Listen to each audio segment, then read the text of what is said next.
RM bought Rocky Bar off of a fellow called Sullivan, and he was not a cattleman of any sort, and when he sold it to RM, the place was totally out of control. It was clean skins and old cattle running everywhere that were uncontrollable.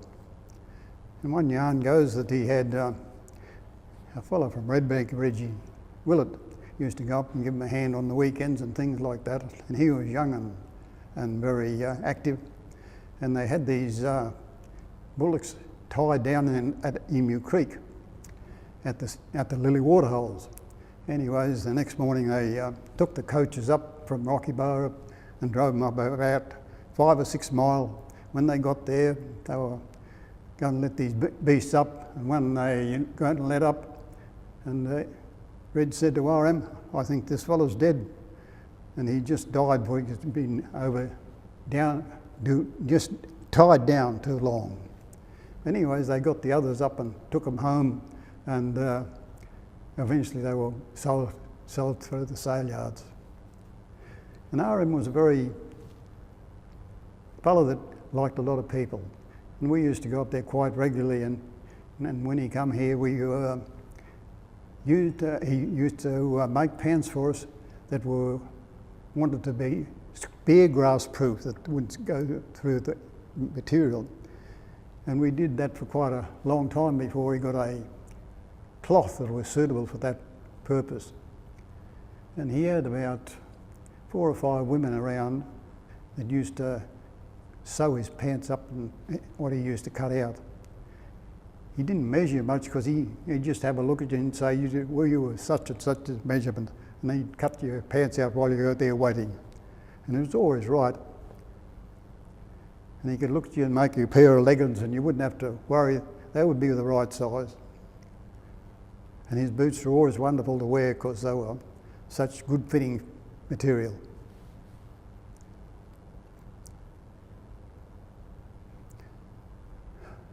After we were married, Jan and I,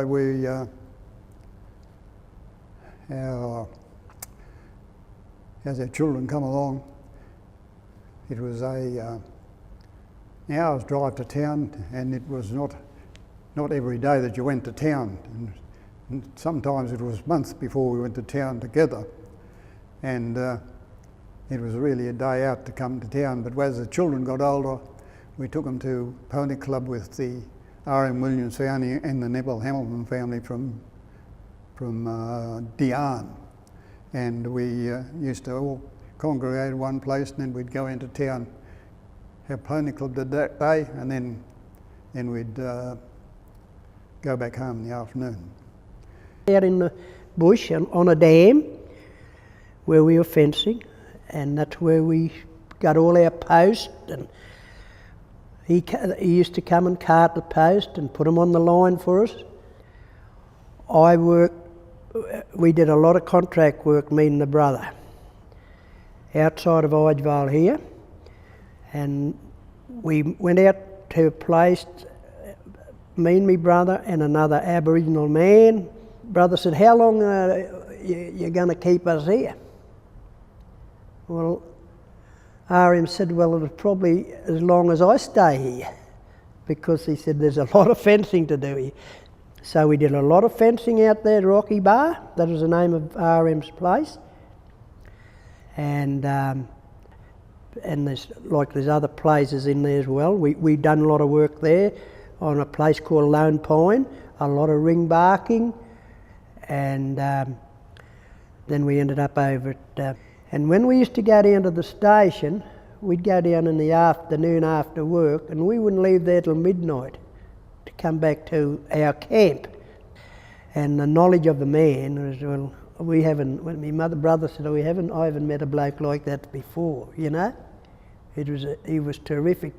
He was a terrific man and a good man to work for, lovely people. And we used to go through there droving, through Rocky Bar. We used to camp it in the stockyards, and we'd have the cattle going through there next door, and then he'd put cattle in, and we'd bring them into the Idevale sale yards. Yeah, and you know, I reckon you wouldn't get a better man anywhere to work for. So John, what was it about? The knowledge, that come out of his mouth is unbelievable. And he was a terrific bloke. Don't matter who went there. You were just you were like a family. That's how he treated you. And even the sons and that today, I've got to catch up with a bloke. He's one of his sons. He's still out on Rocky Bar, and there's a couple live down in Mundubra. And I thought they might have been here today, but one bloke's getting on for pretty old, But as you said, he'd come out there. He'd come out, and when you're going through their drive, and he'd say, "Here you are. Here's a pair of spurs. Next time you go through there, he'll give you a condamine bell." He'd give Dad an 8-plat kangaroo whip, platted. They was worth a fortune, those things, them times. And whatever, he if you wanted to make a saddle there or a pair of boots, he'd make them there. He'd show you, This is what I'm saying, He did all this. And of course, and as I said, you could, anything with like building, like rock work and horses, unbelievable, And anything was on, he was always there, like they used to have bush races outside of a place called Theodore. He'd even take a couple of race horses there just to have fun, you know what I mean? He'd join in with anybody and everybody, And you were part of the family, and that's what I said, Yeah, so I really enjoyed working there, It's great, thank you. I'm not to be quite honest, I'm not a storyteller really yet. How about a yarn spinner? Or a yarn spinner, really. No, it's out of my league a bit, I think. Okay. I can tell you experiences of I had or what I know about different things, and Yeah, please do. My name is Dot Hamilton, and we live 60 miles from Oswald, west of Oswald, and R.M. Williams was one of our neighbours for years and years, and we loved to sit, the younger people loved, kiddies too, loved to sit and listen to his stories. And whenever we had a party at our property, it was always to say farewell to someone who was leaving, and that little area out there, or that big area out there, they wanted a party, so they all came to our place, Wathonga, and we had lots of parties, farewell parties. Some were sad, some were happy, and RM would be the first man to come to these parties, and that would be about 5 o'clock in the afternoon. And he was nearly 80, in his late 80s then, but he loved a party, and he loved talking to people, and there'd be about 100 people or more at our properties, and the party would go on, and he'd sit and talk to the young people, and the young people learnt a lot from him because he was a stonemason, and he had done a lot of work in these areas for council and for private people, and he'd just be the last man to leave in the morning, and it'd be about 5 o'clock in the morning, but he'd be the last man to come. And the first man to come and the last man to leave. And he loved people and loved young ones, and young ones loved him. So, is that all right? Thank you, Dot, that's wonderful. You happy with that? Would you like some more or not? Yeah, audio's good. Yeah. Sorry, I was more worried about this. Yeah, you're happy with How we're looking? Yep. Yep. Is that enough? Unless you can think of anything else. No, Yeah, that's that's great. So, Doc, did you have another story you wanted to tell? No, I did feel sad for the Rocky Bar Williamses when they first came, because they had a little child that had died, and they were too far away for doctor treatment. And Krakow was the nearest doctor, and as RM said years later, isn't it wonderful, you people all came. They did not know us, but we all came and helped them recover from their grief, which they, I guess, never did, but they loved, that's how they met people to start with, I think. But it was, no, in good times we were terrific, and bad times we were there to help them. And they helped other people too in the same way, especially RM, because he just loved people and talking and telling stories, good ones and bad ones, and funny ones, I mean. Thank you. Is that enough? That's lovely. My first experience with R.M. Williams was during a drought we had here, and I went down to have a look at a property that was for rental down on the New South Wales Queensland border. And another chap and I went down, an agent from here, went down. We stayed in Tenterfield overnight, and next morning we headed up towards this property, and R.M. Williams and his boys had rented this property, but they were leaving it and going further on. But anyhow, when we got along the road, first thing we passed was the boys. I'm not sure, there's 3 of them or so, and then we got down to where RM was, and he had a big tarp stretched over a log, over a sort of a tree, and here he was polishing a Mercedes Benz he had there, and it was frost, you know, it was a cold morning, and we spoke to him, and he was more interested, I think, in showing us how to wash the creek for tin than worrying about the cattle. I'm Daphne Williams, and I'm married to Ian, who's RM's eldest son. When we became engaged in early 1961, we needed a house to live in, and RM and Ian built our house at Rocky Bar. They built it of local granite stone, which was gathered painfully from the surrounding countryside. It was a lot of work, and we only gave them 6 months to do it before we were getting married.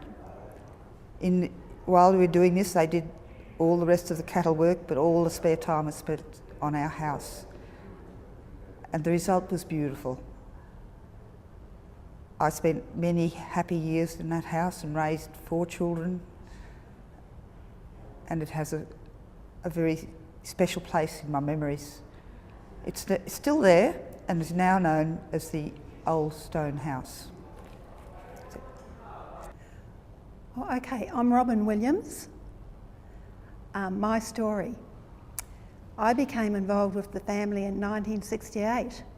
I was in Australia on a working holiday from New Zealand, and I answered an ad in the Country Life, and it was actually Daphne's mother interviewed me in Brisbane, and before I knew it, I was on the branch line train out to Eidsvold. It was a big shock for me, miles and miles coming from New Zealand. The distances are so short. And when I finally arrived on the train in Eidsvold the next morning, all night on the train, it was the local rodeo, and Kerry was at the railway station to meet me. Well, the short of it was that we drove out after the rodeo out to Rocky Bar, and at that time Mark and Danny, Ian and Daphne's sons, were I was looking after them, and Kylie, their daughter, was just a baby, so that was going to be my job if I survived the isolation. So I thought, if I give myself a fortnight, I'll probably be all right. I'll stay here. So I worked for Daphne all that time, and I got to like the country life. I met RM, I think, a couple of days after I arrived. They came and said, we'll take you over to meet RM, because his house was on the other side of the river. And I thought they were talking about a Dutch person called Aaron. I couldn't pick the accent very well. So I arrived in the old cottage, and RM was crouched in front of the fireplace he'd created in the house. And I met him, and I thought, oh, well, yes, okay. Now I met everybody, and I was there working for Ian and Daphne from 1968 through to 69. At the end of 69, I went back to New Zealand. Kerry and I had become really good friends at that time, and one day I got a phone call. And he was on the other end of the phone wondering when I was going to come back to Australia. And I just said to him, well, that depends if we're going to be married or not. And he said, oh, okay. So that was my proposal. And I ended up coming back in 1970 to live and work on Rocky Bar. RM was there all that time, and I worked a little while for Daphne, and then Kerry and I had actually bought a caravan in Brisbane, which we lived in outside Ian and Daphne's home. And we were there until about, well, in 1972, RM and Erica moved to Toowoomba, to Hodgson Vale, and ran their Arab horse stud. And so Kerry and I moved into the old house. And we stayed there until 1979, had 2 daughters in that time. And in 1979, we moved south into Chinchilla Shire to a place called Dingaroo. And Ian and Kerry were partners at that time in business. So we had Rocky Bar, Dingaroo and Glen Ellen at that stage. And in about 1983, the partnership broke, and we became our own entity at Dingaroo, and we were there until 1997, when we moved to RM's old place in Hodgson Vale in Toowoomba. But he was an innovator, and he was a bushman. He was very clever with leather. I'd never seen anything quite like the Turk's head knots he used to make. They were just beautiful. They're one of the most difficult things to do. You're always wondering what he was going to get up to next. So this heritage centre is great. Hopefully those bush handcrafts will live on through a place like this. And son Dean, he's still doing the leather work and making these things. So all the things that RM got up to in those years, there's quite a legacy, like founding the Hall of Fame. It all sort of became part of our lives in a way. Yeah, well, my name's John Williams, and I suppose the thing I remember most about Dad, or one of the main things, is he always trying to get me to do something. He always trying to find me something I could do, some job or some project or something, you know, something to do. And all my life, but certainly later on when I moved to Toowoomba, he said, I'd always wanted to make condamine bells, he said. So, you know, do you think you could make them? I said, oh, well, I suppose I could, you know, make up a pattern or something. He said, oh, no worries. So he grabbed a bit of canvas and he bent it into the shape of a bell, and he got his tailor scissors and cut it out. There's your pattern, he said, make it up. So I said, oh, okay. So I made it up. It was a bit rough, but that's where we went. So we improved it a bit. Then we started selling condamine bells. He's sending them off all over the place. And I thought, oh, that's good. Then he wanted to make spurs. He got the pattern from the old blacksmith on Wave Hill Station when he retired. So he said, and he drew the pattern up as he remembered it. Drew it up and he said, go and make them. So I started making spurs, and that was all right. So that kept me going for a long time. And then the factory, RM Williams in Adelaide, rang up and said, look, we've got a problem. They said to him, we've getting quart pots, we can't get them made anymore. The company that makes them in Melbourne won't make more than a few thousand at a time, and we only want a few hundred. And he said, we've tried all over Australia, can't find anyone. Do you know where we could get them made? And Dad said, oh, we'll make them. So when I go down for morning tea, he said, what do you know about quart pots? I said, oh, I don't know. And he said, well, you're making them now, you better get onto them. So then we started making quart pots. And on it went like that. As far as even to books, he had all the hoofs and horns bound in books from 1944, you know, because he produced that and was the editor, etc. And they're falling to bits. So he got a bookbinder. He found a bookbinder in Toowoomba that would bind them, and he bound one for him and brought it to him, rebound all nicely. And Dad said, oh, right, well, there's a stack more here. And this guy said, oh, I'm sorry, I'm retired, he said. He said, I haven't got time to do that. He said, haven't you got anyone I could teach? And Dad said, all I have, as a matter of fact. So when I went down for lunch, he said, tomorrow morning, go to this address, learning bookbinding. So I was there for a month or so, learning how to bind books. I was binding these books. And on and on like that. So that's what I remember most of all, and it kept me busy, so it was great.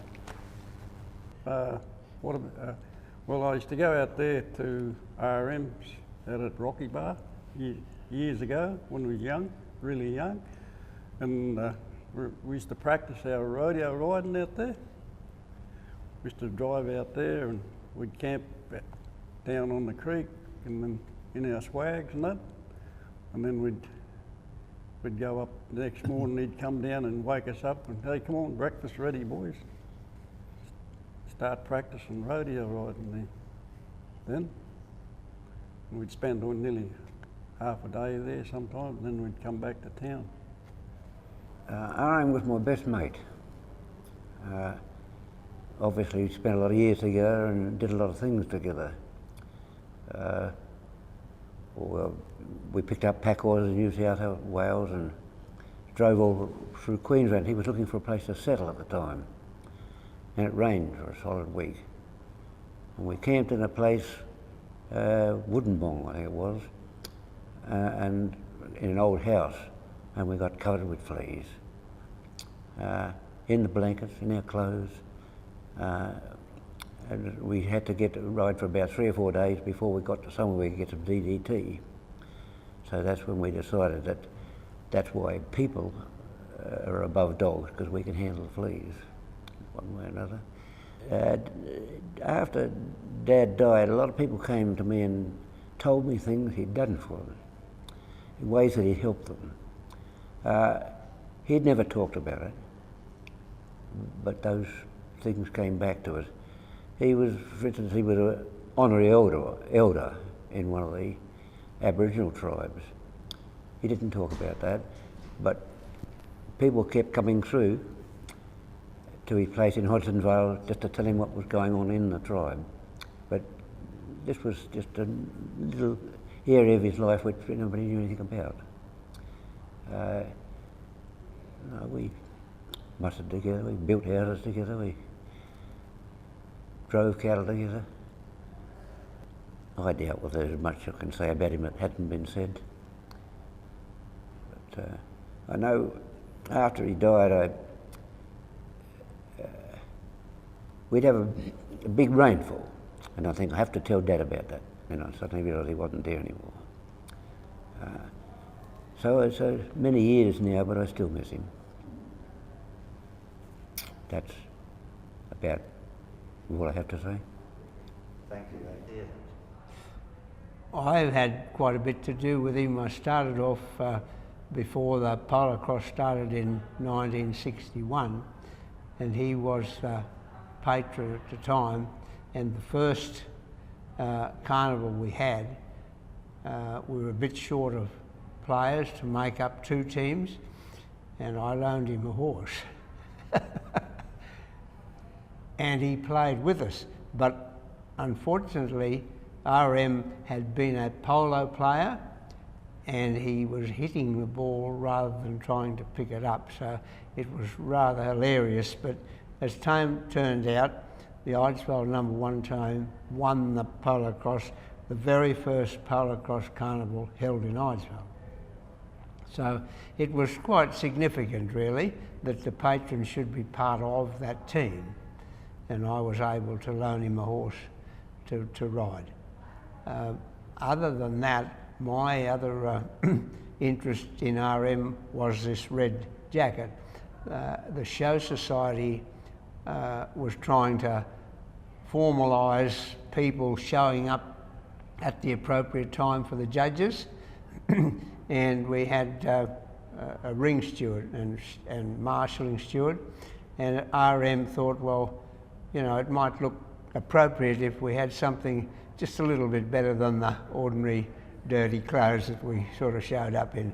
So that's how I came by that, and that was in the mid-60s. And I wore that at the show for, I don't know, would have been 15 years or more. And then they changed the system so that each and everybody had to come to the secretary's office and get their tickets. Whereas previously I had a book and Joe Blow was in this account of what was going on in the ring, and I had to go and find him and make sure that he showed up. So that's the story with the red coat, and I've preserved that ever since, and I think it's quite significant really, because it's a pretty great looking piece of dress, and it looked the part. When people saw me coming, they would inquire and think to themselves, well, we better get busy and get to the ring and where we're supposed to do. So that's about the length of my association with him. I did go to his place once at Rocky Bar. I rode from the brook over, which was about 50 miles, I suppose. I was there for a few days, and then I rode home again. Back in those times, transport for horses was very limited, four-wheelers, and as time went on, of course, everybody had a horse float and what have you, but that's my association with RM Williams.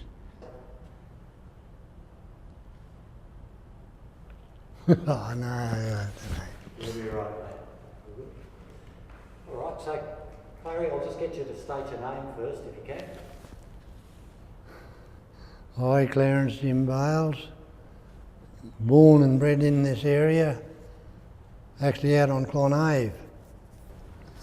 Yeah, no, well, I was only a lad, about 13, 14, when RM, I was working on a property at Redbank, it's just about 9 miles down the road from Rocky Bar, and he found out that I was getting put off to put another old chappie on, Bill Black was his name. Anyway, RM took me on up there to Rocky Bar and went on from there, you know. He put me on the axe, and I've been doing a bit of ring barking and that for a while, you know, and I used to help him out wherever I could, sort of thing, you know, yeah. And he was such a great gentleman, he'd teach you to plait and things like that, you know. He was good, yes. When you knocked off in the afternoon, you come home and did a plaiting or whips or something, you know, yes.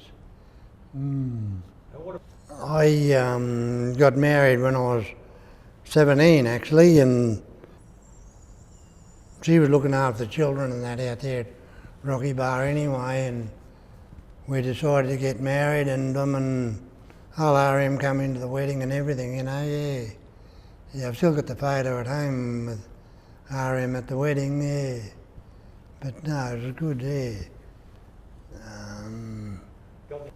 Just we used to do a bit of wrestling and that of a night time, me and old RM, you know.